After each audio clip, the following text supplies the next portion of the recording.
Oh, everyone's talking about woke. You know what woke really is? It is the worst incarnation, evolution of what we used to call back in the 90s political correctness.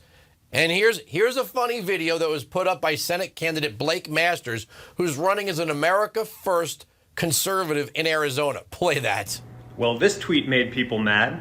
Newsweek wrote, "Oh, Blake said that women and minorities are hurting the economy."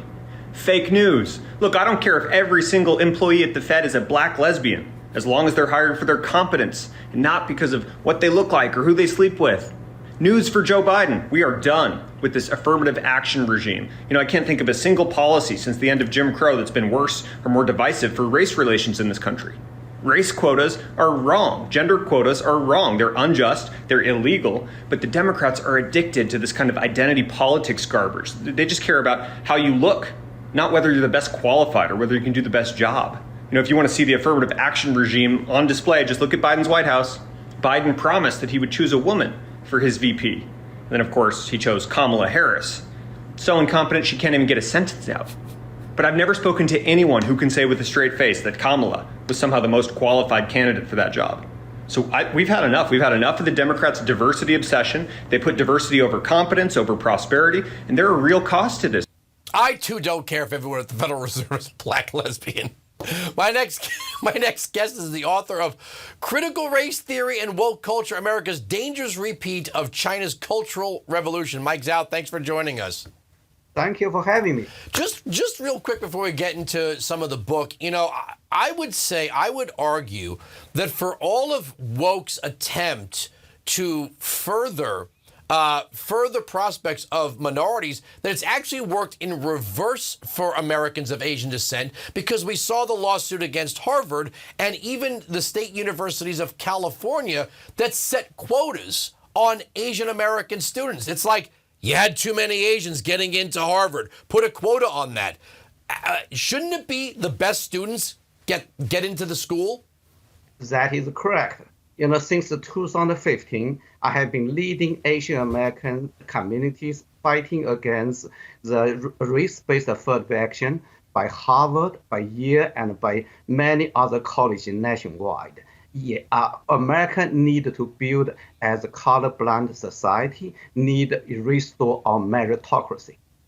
I used to joke as we get into the book. I used to joke when I would get left-wing callers to my radio show. I'd say, well, yeah, you'll be really happy riding a government-issued bike and wearing government-issued pajamas and cutting your hair the way the government tells you to. And I would get people like, what does that mean? I'm like, you have to read what the Cultural Revolution is. When the government tells you what to wear, how to style your hair, what is art, what is free speech, what is transportation, you end up like, well, communist China.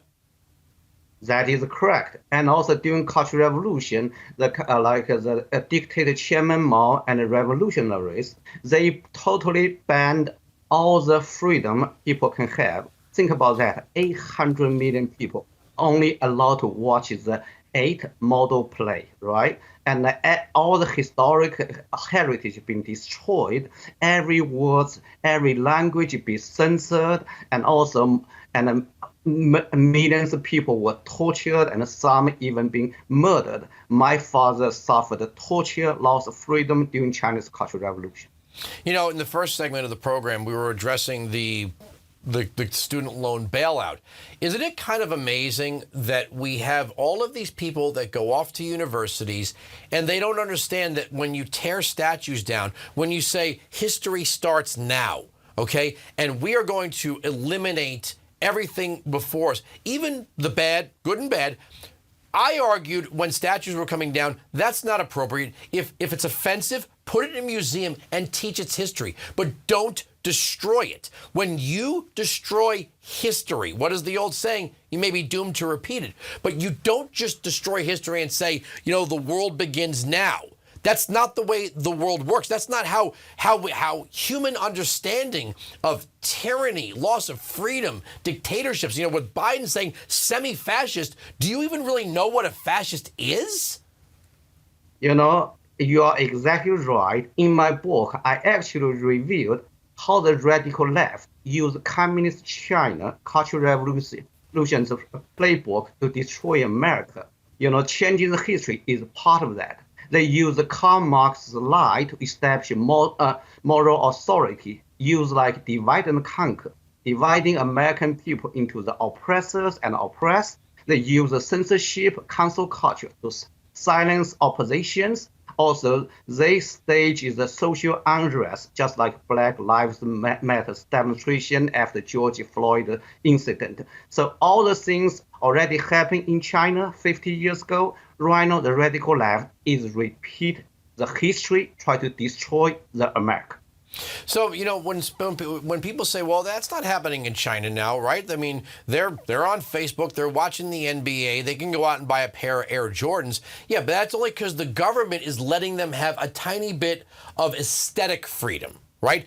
Social media is still censored. American movies are still censored. The idea that people can speak freely in the public square, argue with one another, whether in television or radio and print, and then other people consume those debates and arguments and then go out and vote. That's not allowed in China.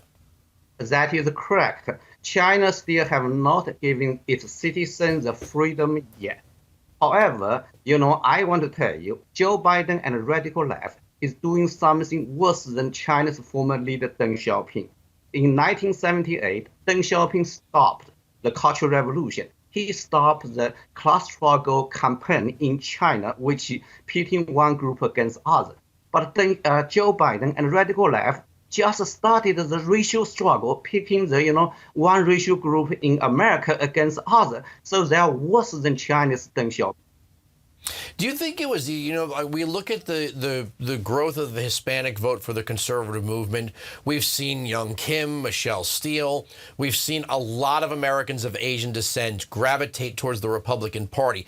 I've been saying it, maybe it's just naivete on my part. When you look at a city like New York or a city like Los Angeles, where in New York you had, the Chinese living here, the Italians living here, the Jews living here, right? There were sort of cultural lines. People came to the United States and they sought out neighborhoods where the people ate the same foods or worshiped the same way or wore the same clothing. But then after World War II, we had this explosion of the suburbs where, if you were buying a house, you really didn't get to choose your neighbor as much. And now the suburbs are not only the newest form of living, but they're also the place where those kind of hard cultural lines kind of go to melt. Like we say melting pot, we really kind of started as a salad bowl, but now we really are a melting pot. And the lines that were once, if you're running as a politician, you say this to the Asians, you say this to the blacks, you say this to the Jews. That's kind of not working the way it used to. And that's what the Democrats really built their careers on. That is correct. I want to tell you, Asian Americans are rising up. For example, the currently, since 2014, immigrants from mainland China, take the leading role fighting against race-based college admission, affirmative action. Also, very recently, it was the right, Chinese American and many Asian Americans who rose up and recalled the liberal, school board member in San Francisco, recalled the liberal DAs. Conservative Asian Americans are rising up. Yeah, look, I think anyone who's experienced communism, whether it's Cubans or Venezuelans or people that fled China, fled Vietnam, fled any nation that underwent some kind of cultural revolution, they're screaming from the rooftops, don't do it here. I've seen it. It doesn't work. We got about 30 seconds. That is correct. I wrote this book just simply because I don't want my children live through, what I suffered during Chinese Cultural Revolution. I also want to suggest young American read my book to really look at the policies, don't look at just by purpose policy, look at results. Communism says they want to save the poor, help the poor, but they destroy 100 million people worldwide. Many are poor.